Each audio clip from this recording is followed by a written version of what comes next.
Então, pessoal, bom dia, boa tarde, boa noite, né? Estamos aí de volta com mais uma aula online, né? Vocês do primeiro ano. Estou pedindo um apelo aqui de novo, relembrando que vocês vão ter que estarem assistindo essas aulas, assistindo as correções de atividade, né? Você vai ter a obrigação de fazer isso, porque nós estamos incumbidos agora de mandar um portfólio para vocês com 40 questões, né? Onde essas 40 questões vocês irão responder, entregar ao colégio, para o colégio nos entregar e a gente corrigir e dar uma nota a vocês, certo? Eu já fiz até essa questão dos portfólios bem direitinho aí. São 40 questões de todo assunto que a gente vai ver, dos assuntos que a gente já deu e dos assuntos que ainda vai ser dados, certo? Vocês vão fazendo devagarinho, também vai entregar esses dias, mas também não é para entregar no dia, acho que é lá para próximo ano é que entrega, mas vocês têm que ir fazendo, né? Assistindo as aulas. Quem não assistiu às aulas tem que voltar a assistir às aulas. As minhas aulas, todas elas estão no YouTube aí, certo? Então vocês podem assistir essas aulas ainda. Agora, para assistir minhas aulas no YouTube, você tem que se inscrever aí no canal, vai lá direitinho aí, viu? Então hoje, pessoal, a gente vai estudar a função inversa, certo? É muita função no primeiro ano, é só função. Então, mas para a gente estudar a função inversa, nós vamos apresentar alguns conceitos que serão necessários para um melhor entendimento da função inversa, certo? Não vai entrar propriamente dito da função inversa agora não, mas já a gente entra. Antes disso, eu vou mostrar para vocês sobre as questões da função sobrejetora, certo?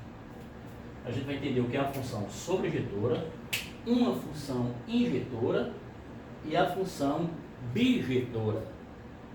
E vai ter entendimento dessas três funções. Primeiro, a função sobrejetora. O que é uma função sobrejetora? É a função de A partindo para B, né? Explicando aqui, de A para B. Partir de A para B, né?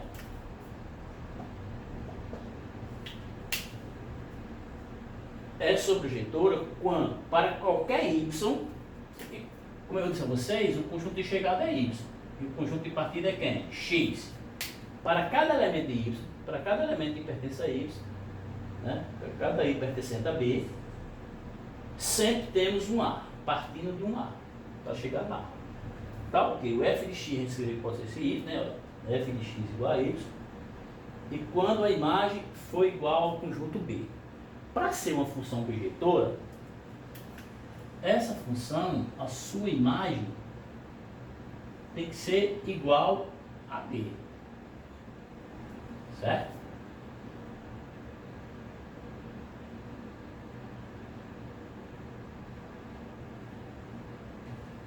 Isto é, todo elemento de A, obrigatoriamente, tem que chegar um elemento B, e todos os elementos de B tem que receber um elemento de A. Não pode sobrar, certo?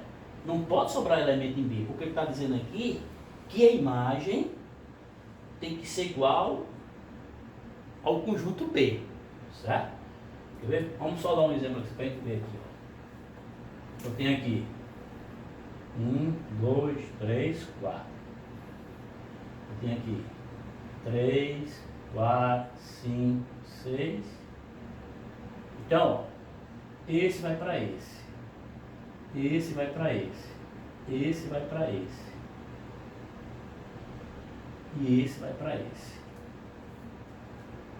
Então, aqui é A, aqui é B, com X e Y. Isto é, cada elemento de B, que pertence, né? Cada elemento de B recebeu um elemento de A. Como a gente deu a imagem, quem é a imagem aqui? A imagem são todos onde a seta chegou. Então a imagem aqui é igual ao conjunto B. Então, quando isso acontece, essa função é uma função sobrejetora. Se tivesse um 6 aqui, sem nenhuma seta, ela já deixava de ser uma função sobrejetora, certo? Porque existia um elemento de B um y pertencente a B, que não recebeu um elemento de x que pertence a A. Então aqui, nesse momento, ela deixou de ser uma função sobrejetora. Mas na hora que eu tiro esse elemento, e cada elemento de B recebe um elemento de A, então sim, ela é uma função sobrejetora, certo? Todos os elementos de B tem que ter uma setinha. Não tem problema nenhum se um elemento aqui receber 2, 3 elementos de A. O importante é que todos os elementos de B seja contemplado com elemento de A, certo? Então isso aí é que é uma função sobrejetora. Então, pessoal, a função injetora, né, elas são muito parecidas sim, mas dá para a gente entender direitinho quando a função é sobrejetora e a função injetora, né? Na função sobrejetora, a gente viu que a imagem obrigatoriamente tem que ser igual ao conjunto B, conjunto de chegada. A imagem tem que ser igual ao conjunto de chegada. Já a injetora, não é obrigado isso aí não. A imagem não é igual ao conjunto B, ao conjunto de chegada. Mas como é para ser uma função, cada elemento de A tem que corresponder a um elemento de B. Mas uma coisa, por exemplo, o f de x1 tem que ser diferente do f de x2. O conjunto A, o conjunto B, não pode receber dois elementos no mesmo conjunto, certo? Do mesmo elemento de A. Mas como eu dei a função aqui, ó, f de x igual a 2x mais 1. Isto é, quando for 0, 2 vezes 0, 0, mais 1 dá 1. Então 0 é para 1. Quando for 1, quando x for 1, 2 vezes 1, 2. 2 mais 1, 3. Quando x for 2, 2 vezes 3, 6. 6 mais 1, 7. Certo? Então aqui, ó, você viu o x1, o y1 foi diferente do y2. Certo? Cada elemento de B recebeu o elemento de A. Mas aqui, ó, pode sobrar um elemento. Certo? Então, pode sobrar um elemento. Então, quando sobra esse elemento, ela deixou de ser sobrejetora e passou a ser o quê? Injetora. Certo? Então, só é preciso o quê? Que cada elemento de A corresponda a um único elemento de B e todo y1 tem que ser diferente do y2. Né? Quando você botar o valor de x1, o x2 tem que ser diferente. Não pode ser o mesmo. Certo? Então, essa função injetora. Uma função f de A e B é injetora se para qualquer valor de x1 e x2, de AX1 diferente de x2. Não pode ter dois, eu não posso sair um 4 aqui, vamos supor, se eu fizesse aqui um 4 e ele ir para o 7, certo? Não podia. Então, essa função é a função injetora. Se você vê o conjunto imagem aqui, ó, quem é o conjunto imagem? É só isso aqui, ó. É só uma seta chega. O conjunto imagem foi igual ao conjunto B? Não. Se o conjunto imagem não for igual ao conjunto B, significa dizer que ela não é sobrejetora. Ela é injetora sobre o elemento. E agora, a função bijetora. Por último, nós temos a função bijetora, certo? A função bijetora.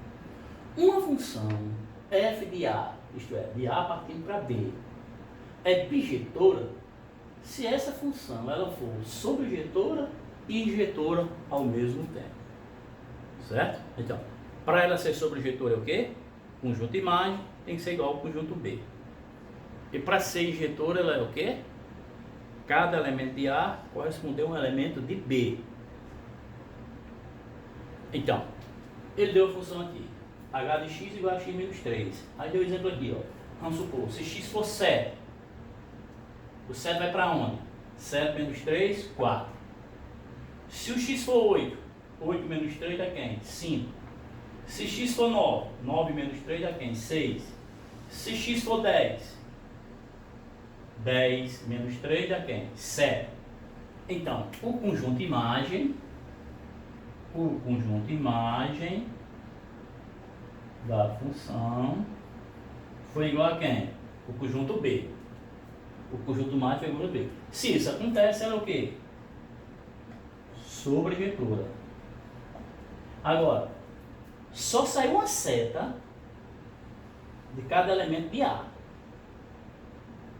Só saiu uma seta de cada elemento de A. Isto é, o f de x1 foi diferente do f de x2. Certo? O f de x1 foi diferente do f de 2. O 7 foi 4 e do 8 foi 5. Então, se isso acontece, se f de x1 foi diferente do f de x2, significa dizer que ele é o quê? Injetora. Para a gente não dizer que a função é sobrejetora e injetora ao mesmo tempo, então a gente diz que ela é uma função bijetora. Certo? Então, pessoal, por aí a gente consegue entender o que é uma função sobrejetora. O conjunto de imagem tem que ser igual ao conjunto de chegada, o conjunto B. Consegue entender o que é uma função injetora, que cada elemento de f de x1 tem que ser diferente de f de x2, certo? Uma imagem não pode ter dois domínios. E para ela ser bijetora, ela tem que ser todas. Bijetora e bijetora. Se eu tiver uma função desse tipo aqui, ó,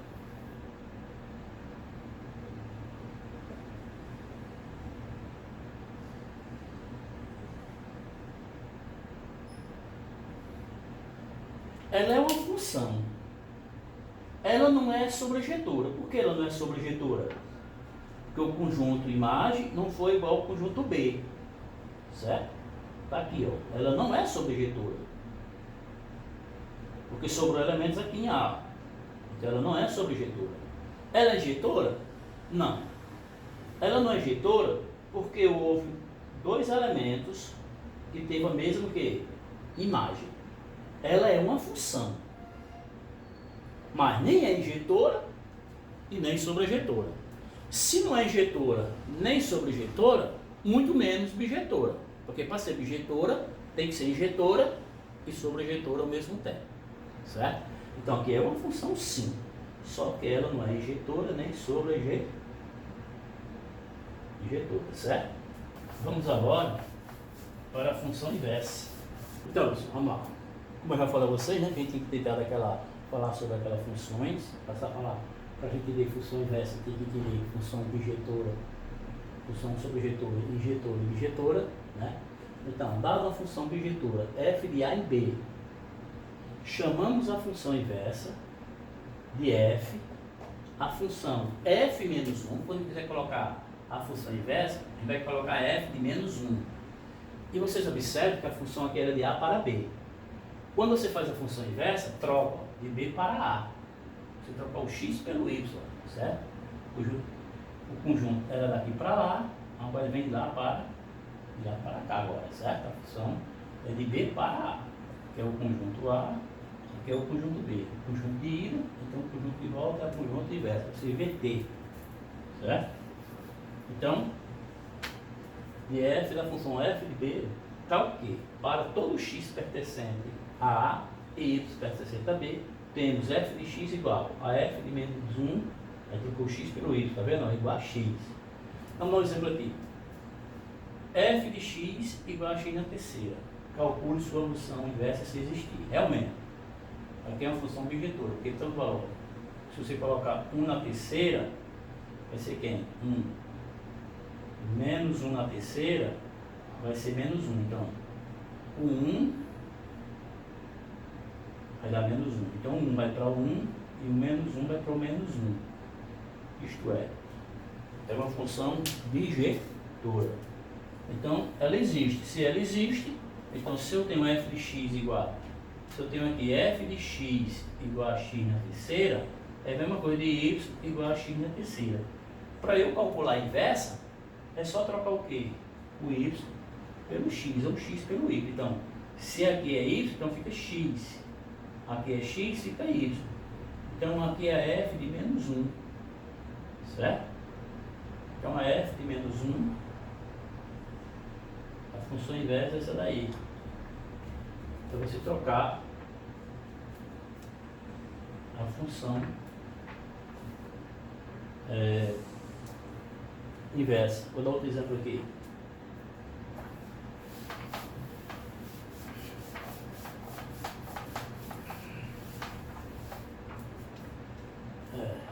F de x igual a 2x mais 3. Certo? 2x mais 3.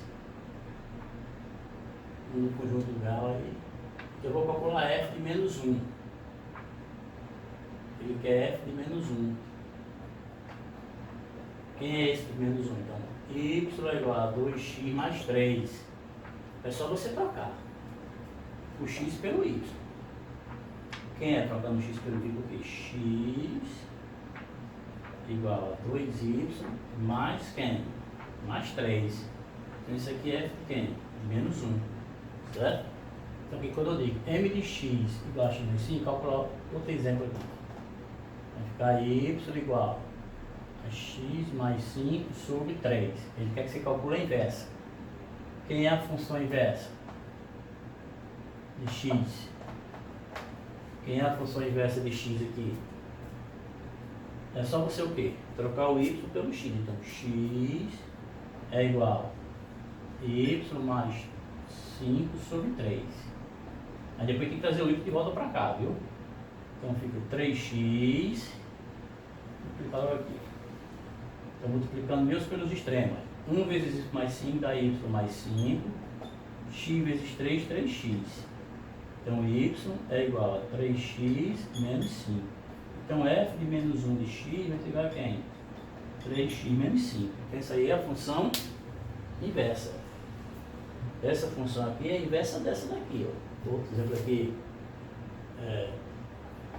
F de x é igual a 2x menos 3 sobre 3.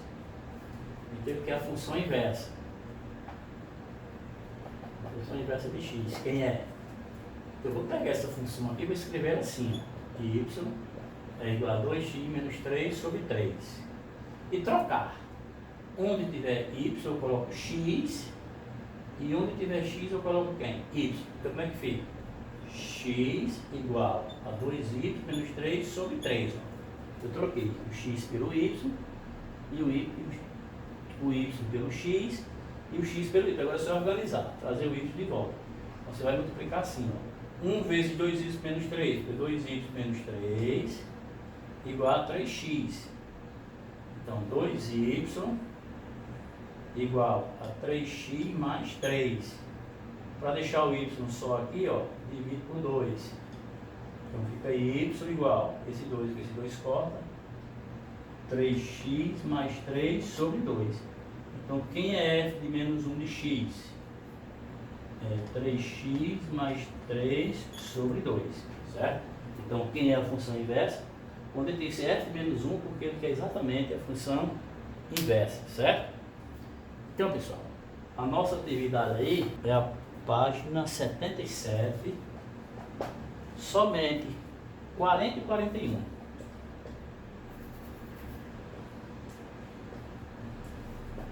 Certo? Somente as questões 40 e 41. Somente essas duas questões aí.